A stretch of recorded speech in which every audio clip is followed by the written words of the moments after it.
درود شریف پڑھ لیں۔ اللہم صلی علی محمد کما صلیت علی ابراہیم وعلی آل ابراہیم انک حمید مجید۔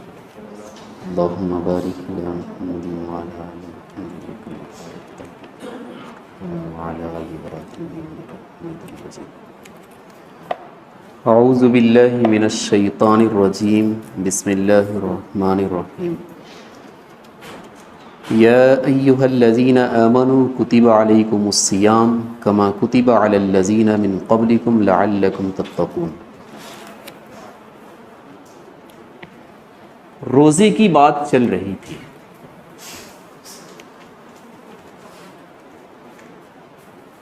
صبح صادق سے لے کر مغرب تک کا جو ہم بھوکے رہتے ہیں، اس روزے پر آپ گہری نظر ڈالیے گا تو صرف اور صرف اس بات کا پتہ چلے گا کہ روزے کا مقصد اللہ تبارک و تعالی کی تابعداری اور فرمانبرداری۔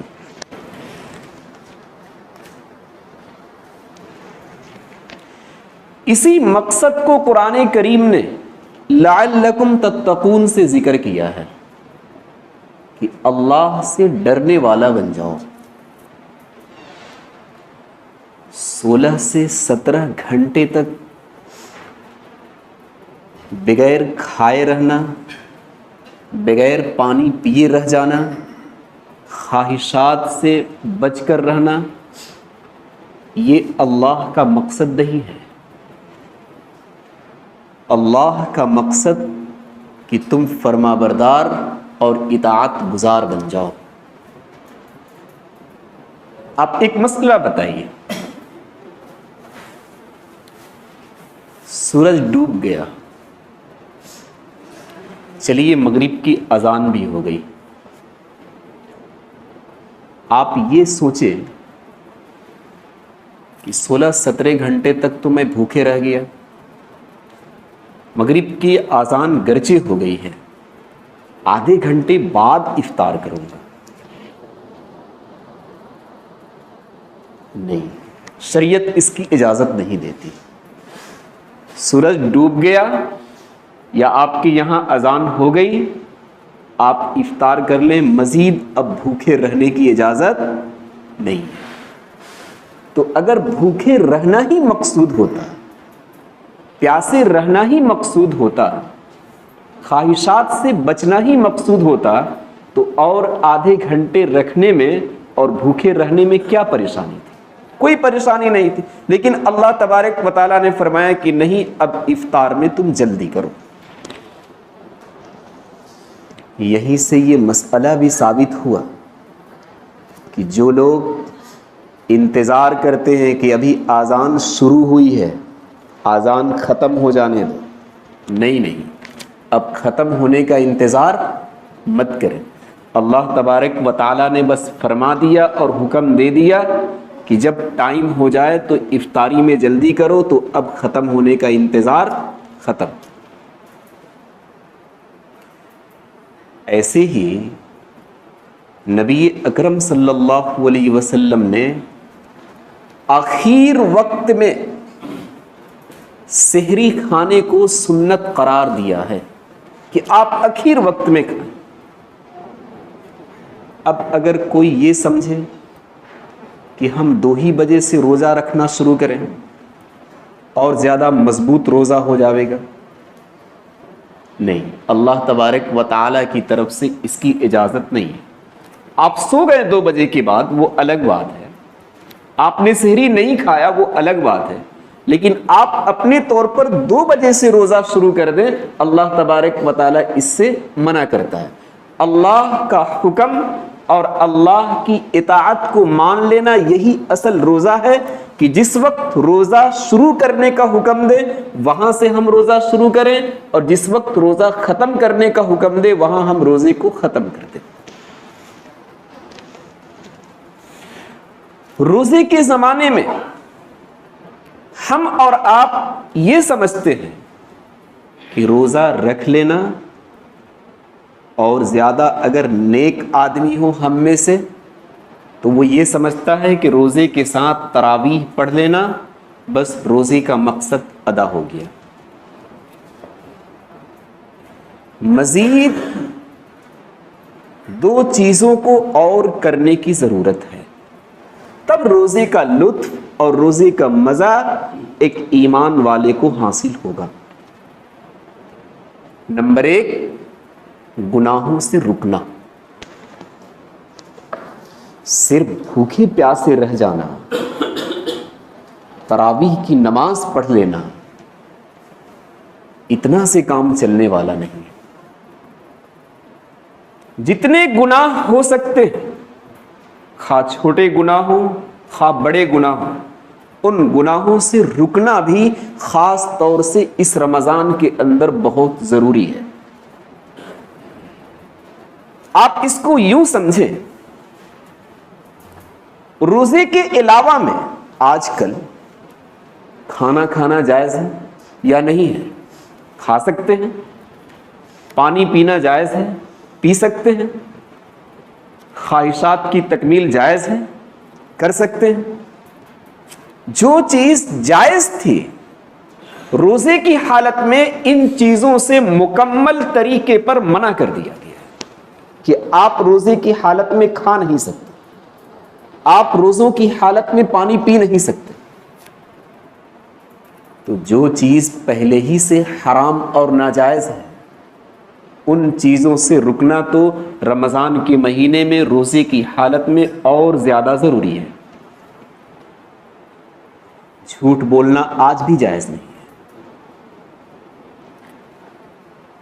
چوری کرنا آج بھی جائز نہیں ہے، زنا کرنا آج بھی جائز نہیں ہے، غیبت کرنا اور غیبت سننا آج بھی جائز نہیں ہے، غلط نظر ڈالنا آج بھی جائز نہیں ہے. تو جو جائز چیزیں تھیں، کھانا پینا رمضان کے مہینے میں روزے کی حالت میں، وہ بھی منع ہو جا رہا. تو جو جائز نہیں ہے بلکہ حرام ہے، تو اس سے تو رکنا ہمیں اور آپ کو بدرجہ اولا رکنا ہوگا. اس لیے فقہائے کرام نے لکھا ہے کہ اگر کوئی آدمی گناہوں سے نہ رکتا ہو، یوں ہی اس کی چال جو پہلے تھی، یوں ہی اس کی باتیں جو پہلے کر رہا تھا، تو صرف رمضان کے مہینے میں بھوکے اور پیاسے رہنے کے علاوہ اسے کوئی حاصل ہونے والا نہیں. میں نے اس سے پہلے ایک روایت بیان کی تھی،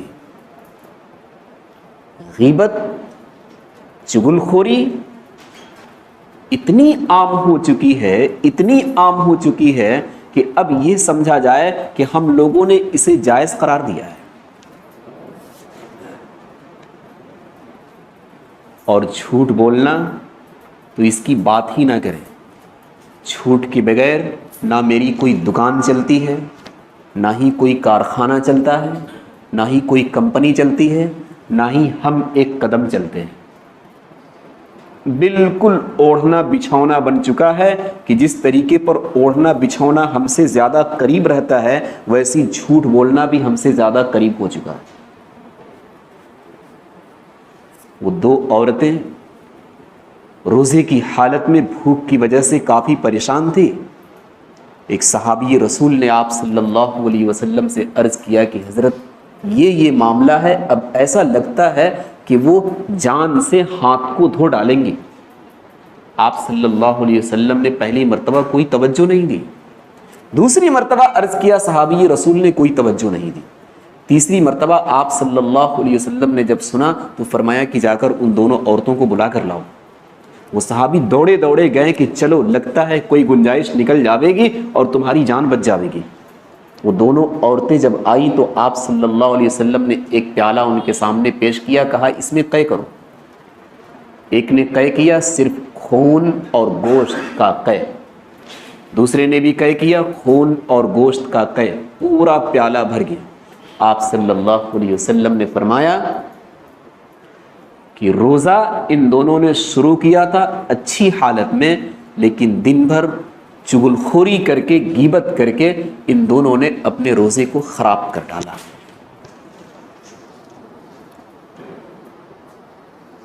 صرف چغل خوری کرنا اور غیبت کرنا یہی منع نہیں ہے، بلکہ جہاں چغل خوری ہو رہی ہے، جہاں غیبت چل رہی ہے، وہاں جا کر سننا یا اپنی مجلس میں غیبت کرنے پر کسی کو نظر انداز کر دینا، منع نہیں کرنا، یہ بھی چغل خوری اور غیبت کے اندر شامل ہے۔ ایک اللہ والے ہیں حضرت میمون رحمت اللہ علیہ، انہوں نے خواب میں دیکھا کہ ایک شخص نے کہا کہ ایک مردار ہے، اس کا تم گوشت کھاؤ۔ میمون رحمت اللہ علیہ نے فرمایا کہ میں کیوں کھاؤں؟ کہنے والے نے کہا کہ تو نے غیبت کی ہے۔ میمون رحمت اللہ علیہ نے فرمایا کہ میں نے تو غیبت نہیں کی۔ کہنے والے نے کہا کہ غیبت گرچہ نہیں کی، لیکن جس مجلس کے اندر تم بیٹھے ہوئے تھے اس میں غیبت چل رہی تھی اور تم غیبت کو سن رہے تھے۔ اس سے صاف پتہ چلتا ہے کہ غیبت کرنا جتنا گناہ ہے، ویسے ہی غیبت سننا بھی اتنا ہی گناہ ہے۔ اَيُحِبُّ أَحَدُكُمْ أَن يَأْكُلَ لَحْمَ أَخِيهِ مَيْتًا، کیا تم میں سے کوئی چاہتا ہے کہ اپنے مردار بھائی کا گوشت کھائے؟ یہی سزا ہے غیبت کرنے والوں کی۔ اس لیے اپنی زبان کو بولنے سے اور بہت زیادہ احتیاط کی ضرورت ہے۔ جھوٹ سے بچائیں، غیبت سے بچائیں، چغل خوری سے بچائیں، کانوں کو غلط سننے سے بچائیں، آنکھوں کو غلط دیکھنے سے بچائیں، ہاتھوں کو غلط کرنے سے بچائیں، پاؤں کو غلط چلنے سے بچائیں۔ یہ سب کچھ جس طریقے پر غیر رمضان میں آج کے دن یہ ضروری ہے ان سب اعضاء کی حفاظت کرنا، ویسی رمضان کے مہینے میں روزے کی حالت میں اور زیادہ ضروری ہے۔ ایک دوسری چیز جس کی کثرت ہونی چاہیے، نفلی عبادت۔ صرف روزہ رکھ لیں نہیں، اسے اور روزے کو ہم سنوار ڈالیں۔ نفلی عبادتوں میں سب سے اہم عبادت رمضان کے مہینے میں فقہائے کرام نے لکھا ہے قرآن کریم کی تلاوت۔ آج معاف کیجیے گا، یہی کتاب جس کے ذریعے سے انسان کو انسانیت کی زندگی ملی، ہم لوگوں نے طاقوں پر سجانے کے لیے لے رکھا ہے۔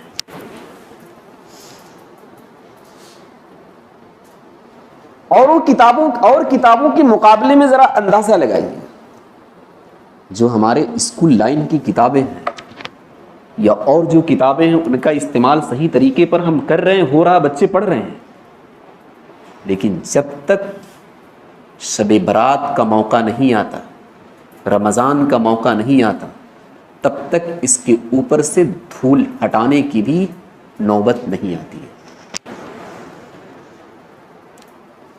ہر لفظ کو سینے میں بسا لو تو بنے بات، ہر لفظ کو سینے میں بسا لو تو بنے بات، طاقوں پہ سجانے کا یہ قرآن نہیں ہے۔ سامانی تجارت میرا ایمان نہیں ہے، ہر در پہ جھکے سر یہ میری شان نہیں ہے۔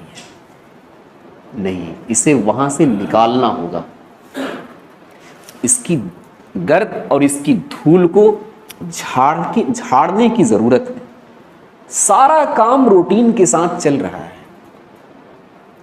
اٹھتے ہیں ٹائم پر، برش ٹائم پر، ناشتہ ٹائم پر، کارخانے ٹائم پر، واپسی ٹائم پر، کھانا ٹائم پر، شام کا ناشتہ ٹائم پر، سونا ٹائم پر، سب چل رہا ہے ٹھیک سے۔ موبائل دیکھنے کا بھی ٹائم ہمارے پاس ہے، اس کا بھی ٹائم لے لیجیے آپ، سب کچھ ٹھیک چل رہا ہے، لیکن صرف اتنا میرے پاس ٹائم نہیں ہے کہ اپنے وقت سے صرف 5 منٹ نکال لیں اور 5 منٹ کا وقت قرآن کریم کو دے دیں، کم از کم ایک پیج ہی صحیح ہم پڑھ لیں۔ ہم یہ روٹین میں داخل کریں کہ جیسے ہی ہم صبح اٹھیں گے صبح کی نماز پڑھ لینے کے بعد سب سے پہلا کام یہ ہوگا کہ ایک صفحہ، ایک پیج صحیح قرآن کریم کی جب تک تلاوت نہ کر لیں تب تک ہم دوسرا کام شروع نہیں کر سکتے۔ یہ قرآن ہدایت کی کتاب ہے۔ پڑھے لکھوں نے تو اس وجہ سے چھوڑ دیا ہے کہ جب پڑھتے ہیں تو سمجھ میں نہیں آتا تو کیوں پڑھیں، اور جاہلوں نے اس وجہ سے چھوڑ دیا ہے کہ ہم پڑھے نہیں۔ دونوں کا ہی قصور ہے۔ اللہ تعالیٰ نے تو صاف فرما دیا نبی کے ذریعے سے کہ یہی ایک دنیا کی ایسی کتاب ہے کہ بغیر سمجھے بھی پڑھو گے تو تمہیں فائدے سے خالی نہیں ہے۔ ایک واقعہ میں کتاب کے اندر پڑھ رہا تھا کہ ایک شخص نے اپنی اچھی خاصی زندگی لگا دی قرآن کریم کو سیکھنے میں، لیکن چونکہ عمر بڑی ہو گئی تھی جس کی وجہ سے زبان ٹوٹ نہیں پا رہی تھی، الفاظ زبان پر چڑھ نہیں پا رہے تھے، لیکن کوشش کرتا تھا۔ جب وہ نا امید ہو گیا کہ لگتا ہے کہ زبان میں لکنت تو پہلے ہی سے ہے، اب میں قرآن نہیں سیکھ پاؤں، ہر روز قرآن کریم کو کھولتا تھا، صرف اتنی بات عرض کرتا تھا کہ یہ بھی صحیح ہے، یہ بھی صحیح ہے، یہ بھی صحیح ہے، یہ بھی صحیح ہے، ہر لائن پر اس کی انگلیاں چلتی تھی۔ اسی حالت میں اس کا انتقال ہو گیا۔ ایک اللہ والے نے خواب میں دیکھا کہ اللہ نے اس کی مغفرت فرما دی۔ اس کے گھر دوڑے دوڑے گئے، کہا کہ اس شخص کا عمل کیا تھا، پڑھا لکھا تو تھا نہیں، عمل کیا تھا اس کا؟ گھر والوں نے بتایا کہ عمل تو ویسے کچھ بھی نہیں تھا، البتہ ایک کتاب رکھی ہوئی ہے، اس کتاب کو وہ نکالتا تھا اور اس کے جزدان کو الگ کرتا تھا اور کھول کر صرف اتنا وہ رٹتا تھا، یہ بھی صحیح ہے، یہ بھی صحیح ہے، یہ بھی صحیح ہے، ہر لائن پر اس کا یہی کام تھا۔ وہ قرآن کو کھول کر جب اللہ والے نے دیکھا کہ اتنی مرتبہ انگلیوں کو لائنوں پر چلایا ہے کہ انگلیوں کی گرد لائنوں پر لگ گئی، اللہ والے نے کہا کہ بس اللہ کو یہ ادا پسند آ گئی کہ کلام سیکھنے کی کوشش کیا لیکن سیکھ نہیں پایا اپنی زبان کی لکنت کی وجہ سے، اتنی سی ادا پر اللہ تبارک و تعالیٰ نے اس کی مغفرت کر دی۔ یہ قرآن ہے، سمجھ کر پڑھیں یا بغیر سمجھے پڑھیں، یہ کبھی راستہ دکھائے گا۔ پڑوس ملک کے ایک اللہ والے نے ذکر کیا ہے اپنی کتاب کے اندر کہ ایک جہاز کا انجینئر تھا، پانی والا جہاز، جب وہ ریٹائر ہو گیا تو اس نے سوچا کہ کوئی کام تو نہیں ہے، کچھ کرے، انگلش قرآن خرید کر لے گیا اور وہ پڑھنا شروع کیا۔ غیر تھا، پڑھتے پڑھتے 18ویں پارے کی اس مضمون پر پہنچا کہ غیروں کے جو اعمال ہیں، جو کر کے وہ اس بات کی امید رکھتے ہیں کہ لگتا ہے کہ اس کا ہمیں فائدہ پہنچنے والا ہے، وہاں ایک مثال دی ہے کہ ایک شخص سمندر کے اندر جائے، بالکل گہرائی میں چلا جائے، اتنی گہرائی میں کہ وہاں اپنا ہاتھ بھی اگر دیکھنا چاہے تو ہاتھ نہیں دیکھ سکتا اس کی تاریکی کی وجہ سے۔ یہی حال جو غیر ہیں ان کے اعمال کا ہے کہ اس عمل کا کوئی فائدہ وہاں ظاہر ہونے والا نہیں ہے۔ اس آدمی نے کہا کہ پہلے نبی کی سمانے پڑھو کہ نبی اکرم صلی اللہ علیہ وسلم نے اپنے اس کلام کے اندر سمندر کے اندر کی تاریکی کا ذکر کیا ہے، سمندر کا سفر ان کا ہوا کب؟ پوری زندگی کھنگال ڈالی، نبی اکرم صلی اللہ علیہ وسلم کا کبھی سفر سمندر کا نہیں رہا۔ اس نے کہا کہ ہم تو سمندر کے جہاز کے انجینئر ہیں، ہم تو جانتے ہیں اس حالت کو، یہ آدمی کبھی سمندر کا سفر نہیں کیا، اس کے باوجود سمندر کے اندر کی باتیں کر رہا ہے، اس کا مطلب کہ یہ اس کا کلام نہیں ہے، یہ کسی اور کا کلام ہے۔ وہی آیت اس کے لیے ہدایت کا ذریعہ بن گئی، ہمارے ذہنوں میں بھر دیا گیا ہے۔ کیوں پڑھو گے؟ سمجھ میں آتی ہے بات؟ آپ کہہ دیجئے وہی ایک کتاب ہے جو بغیر پڑھے ہمیں فائدہ پہنچا رہی ہے، اور جن لوگوں نے اسے بھلا دیا اللہ تعالیٰ نے انہیں بھی بھلا دیا۔ یا ایھا الذین آمنوا اتقوا اللہ ولتنظر نفس ما قدمت لغد واتقوا اللہ ان اللہ خبیر بما تعملون ولا تکونوا کالذین نسوا اللہ فانساہم انفسہم. انہیں بھی اللہ تعالیٰ نے بلا دیا, انہیں پتہ ہی نہیں چلا کہ ہم کیا کر رہے ہیں. فرعون کی فوج موسیٰ علیہ الصلوۃ والسلام کی قوم کو پکڑنے کے لیے پیچھا کر رہی ہے. موسیٰ علیہ الصلوۃ والسلام دریا کے راستے سے اس پار کر دیا اللہ تبارک و تعالیٰ. راستے 12 کے 12 بنے ہوئے تھے بالکل آسانی سے گزرنے کے لیے. فرعون نے اپنی فوج سے کہا کہ دیکھ رہے ہو میری طاقت, سمندر پر بھی میری طاقت چلتی ہے. سمندر نے جیسے ہی دیکھا راستہ دے دیا, بس اس کے اندر گھس جاؤ اور موسیٰ علیہ الصلوۃ والسلام کی قوم کو پکڑ لو. پوری فرعون کی فوج, پھر فرعون بھی گھس گیا. جیسے ہی بیچ میں گیا موسیٰ کی قوم نکل گئی اور یہ بیچ میں رہ گیا. اللہ تبارک و تعالیٰ نے پانیوں کو ملا دیا مکمل طریقے پر, پوری فوج ہلاک ہو گئی. اسے کچھ پتہ ہی نہیں چلا کہ ہم کہاں لے جا رہے ہیں اور ہم کہاں جا رہے ہیں. کیوں؟ جس نے اللہ کو بھلا دیا, اللہ نے اسے بھی بھلا دیا کہ کچھ سمجھ میں نہیں آئے گا کہ کیا کرنے جا رہے ہیں. نہیں, اسے طاقچے سے نکالنے کی ضرورت ہے, گرد کو جھاڑنے کی ضرورت ہے. ہمارے بدن سے لباس ہر دن نہ صحیح ہفتے میں تو اتر جاتا ہے, لیکن قرآن کا ہی ایسا جزدان اور ایسا کپڑا ہے کہ سالہ سال ہو جاتا ہے جو نہیں اترتا ہے. اسے پڑھنے کی ضرورت ہے. تو رمضان کے اندر مزید 2 کاموں کا اضافہ بہت ضروری ہے. نمبر 1, گناہوں سے رکنا. یہ عقل بھی کہہ رہی ہے کہ جن چیزوں سے رکنے کا حکم عام دنوں میں دیا گیا ہے, تو رمضان کے مہینے میں تو بدرجہ اولا ان چیزوں سے رکنا ہوگا. نفلی عبادت جس میں قرآن کریم کو ہم پہلے رکھیں, اس کی تلاوت کا معمول بنائیں. ہمارے اکابر کی یہاں جو اللہ والے گزرے ہیں, اتنا اچھا سا ان کا معمول تھا کہ کبھی کبھی ایسا بھی ہوتا تھا کہ ایک دن کے اندر پورا قرآن پڑھ جایا کرتے. آپ تو فضائل اعمال کبھی سنتے ہوں گے, پڑھتے ہوں گے, اس کے اندر لکھا ہوا ہے شیخ زکریا کے گھر کا ماحول بڑا اتنا اچھا تھا کہ عورتیں بھی پڑھ جاتی تھی پورا قرآن. 17-18 پارے تو پڑھنا عام بات, اس لیے اسے پڑھنا ہو. نوافل کا دوام یعنی نوافل پر پابندی ہونی چاہیے کہ اور زیادہ ہم نمازوں کو بڑھا دیں. تو یہ 2 کام کرنے چاہیے, ایک نفلی عبادت اور بڑھا دیں اور ایک گناہوں سے اپنے آپ کو بچا لیں. ایک آیت مجھے ملی, اللہ یجتبی الیہ من یشاء. اس آیت کا سیدھا سا ترجمہ ہے اللہ تعالیٰ جسے چاہتا ہے اپنی طرف کھینچ لیتا ہے. لیکن میں نے ایک کتاب اٹھا کر دیکھی, اس کے اندر عجیب و غریب بات لکھی ہوئی تھی. جو چاہتا ہے کھینچا جانا, اللہ اسے کھینچتا ہے. ہمارے دل کے اندر نیکی کی طرف جانے کا کوئی امید ہی نہ جگے, ہم اللہ والے بننے کا ارادہ ہی نہ رکھیں, ہم اللہ کے قریب ہونے کا ارادہ ہی نہ رکھیں, تو اللہ تبارک و تعالیٰ بھی نہیں چاہے. جو چاہتا ہے اللہ تبارک و تعالیٰ اسے کھینچ لیتا ہے. نبی اکرم صلی اللہ علیہ وسلم نے ایک موقع پر فرمایا کہ اگر تم ایک بالشت جاؤ گے تو وہ 1 ہاتھ تمہارے قریب آئے گا.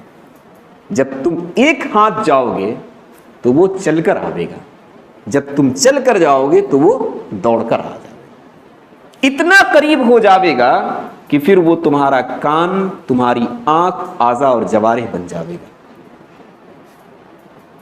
اس لیے بہت زیادہ قربت کی ضرورت ہے. پورے روزے کا یہی مقصد ہے کہ ہم اپنے آپ کو اللہ کے قریب بنا لیں اور اللہ کی اطاعت اور فرما برداری ہم بالکل اوڑھنا بچھونا بلانے کہ اس کے بغیر ہم زندگی گزارنے کے لیے تیار نہ رہیں.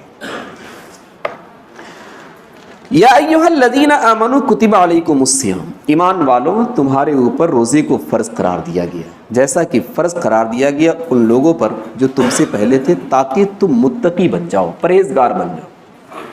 اب ایک آدمی کو یہ فکر لاحق ہوتی ہے کہ اتنے سارے گناہ ہمارے اوپر ہیں, اس کی معافی کی کیا شکل ہوگی؟ اللہ تبارک و تعالیٰ بالکل ہی تیار ہے معاف کرنے کے لیے.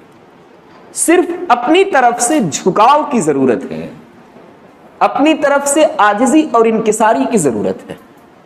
یہ اللہ تبارک و تعالیٰ نے ایسا سیزن دیا ہے کہ اللہ نے صاف فرمایا کہ تم 11 مہینے تو میری عبادت سے کچھ نہ صحیح تو کچھ تو دور رہے ہو۔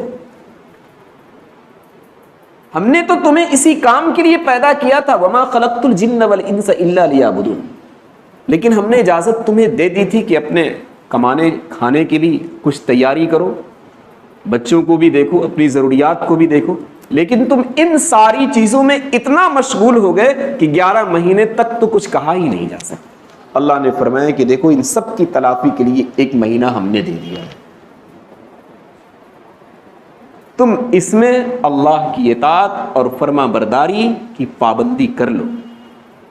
ایک حدیث مجھے ملی کہ آپ صلی اللہ علیہ وسلم نے فرمایا کہ جس کا رمضان کا مہینہ صحیح سالم گزر گیا، اللہ کے رسول صلی اللہ علیہ وسلم نے فرمایا کہ پورے 11 مہینے بھی صحیح سالم گزر جائیں گے۔ حدیث کا مفہوم ہے، گناہ بندوں سے ہوتے رہتے ہیں، کرتے رہتے ہیں، لیکن ہم ان گناہوں پر جمے رہیں، ان گناہوں کو مزید سینہ تان کر ہم انجام دیتے رہیں، اللہ کو یہ پسند نہیں۔ پسند تو اللہ کو یہ ہے کہ ہم اللہ کی طرف رجوع کریں، جن گناہوں میں ہم لگے ہوئے ہیں فوری طریقے پر ان گناہوں سے الگ ہو جائے، آگے نہ کرنے کا عزم مصمم کریں کہ اب نہیں کریں گے۔ پھر ہم یہ بھی کریں کہ اللہ تبارک و تعالیٰ کے سامنے یہ عہد کریں کہ جو کچھ ہوا ہم اس پر شرمندہ ہیں۔ یہ تینوں چیزیں ہونی چاہیے۔ نمبر 1 پر چھوڑ دیں، نہ کرنے کا عزم مصمم، پھر شرمندگی۔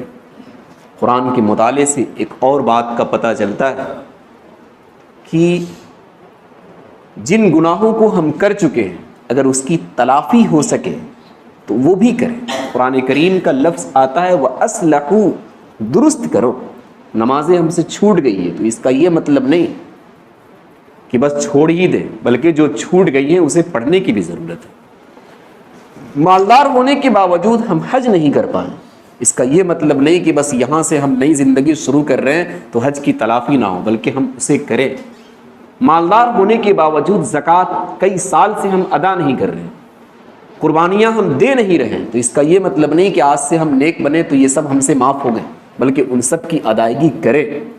یہ ہے تفسیر کے مطالعے سے پتہ چلتا ہے کہ آدمی جب گناہ پر مصر رہتا ہے، گناہ پر جمع رہتا ہے، گناہ کو کرتا رہتا ہے، 4 چیزیں ان گناہوں پر گواہ بنتی ہیں، انسان بچ نہیں سکتا۔ نمبر 1، جس جگہ پر وہ گناہ کر رہا ہے وہاں کی جگہ، وہاں کی زمین ان گناہوں کو بتائے گی کہ کیا کیا ہمارے سینے پر اور ہمارے جسم پر کیا کیا ہے۔ یومئذ تحدث اخبارہا، ساری خبریں زمین قیامت کے دن دیں گی کہ ایک انسان ہمارے سینے پر چڑھ کر کیا کام انجام دیا، وہ زمین گواہی دے گی۔ دوسرے نمبر پر اللہ تبارک و تعالیٰ نے 2 فرشتوں کو لگا رکھا ہے جو پوری رپورٹ تیار کر رہے ہیں، ایک بھی آپ کی بات اور ایک بھی آپ کا کام ان سے چھٹتا نہیں۔ لا یغادر صغیرۃ ولا کبیرۃ الا احصاها، سب کو شمار کر کے رکھ لیا۔ تیسرے نمبر پر جن ہاتھوں سے، پیروں سے، ناک، کان، آنکھ سے آپ نے گناہ کا کام کیا ہے، یہ سارے کے سارے گواہی دیں گے کہ ہم سے کیا کام لیا۔ الیوم نختم علی افواہہم وتکلمنا ایدیہم وتشہد ارجلہم زبان پر پابندی لگا دی جائے گی، مہر لگا دیا جائے گا، تمہیں اب بولنے کی ضرورت نہیں ہے، ہمارے ہاتھ خود بولیں گے، ہمارے پیر خود بولیں گے، اعضاء اور جوارح خود جواب دیں گے کہ ہم سے کیا کام لیا گیا۔ چوتھے نمبر پر تو اللہ تبارک و تعالیٰ کی ذات ہے جو ہر وقت دیکھ رہی ہے۔ ہم جب کسی ہال کے اندر، مسجد کے اندر آتے ہیں تو کیمرے پر نظر پڑتی ہے کہ کیمرہ میں ہمارا سارا کام کیچ کیا جا رہا ہے، لیکن ہم یہ نہیں سوچ پاتے ہیں کہ اللہ تبارک و تعالیٰ کا بھی کیمرہ ہمارے ساتھ ہے، وہ بھی تو سب حرکت کو دیکھ رہا ہے، وہ بھی تو سب حرکت کو نظر رکھ رہا ہے۔ نہیں، بہت ساری چیزوں پر غور کرنے کی ضرورت ہے۔ صرف بھوکے رہ جانا، پیاسے رہ جانا، یہ کوئی روزے کا نام نہیں۔ روزے کا مقصد تو اللہ تبارک و تعالیٰ نے صاف بیان کر دیا، لعلکم تتقون، کہ تم تقوی والے بنو، اور انہی ساری چیزوں کو جب انجام دیں گے، گناہوں سے رکیں گے، نفلی عبادتوں کو تھوڑا بڑھا دیں گے، قرآن کریم کی تلاوت میں اپنے وقت کو لگائیں گے، تب جا کر ہم لعلکم تتقون تقوی والے بن سکتے ہیں، ورنہ صرف بھوکے پیاسے رہنے سے کوئی فائدہ حاصل ہونے والا نہیں۔ سبحان اللہ۔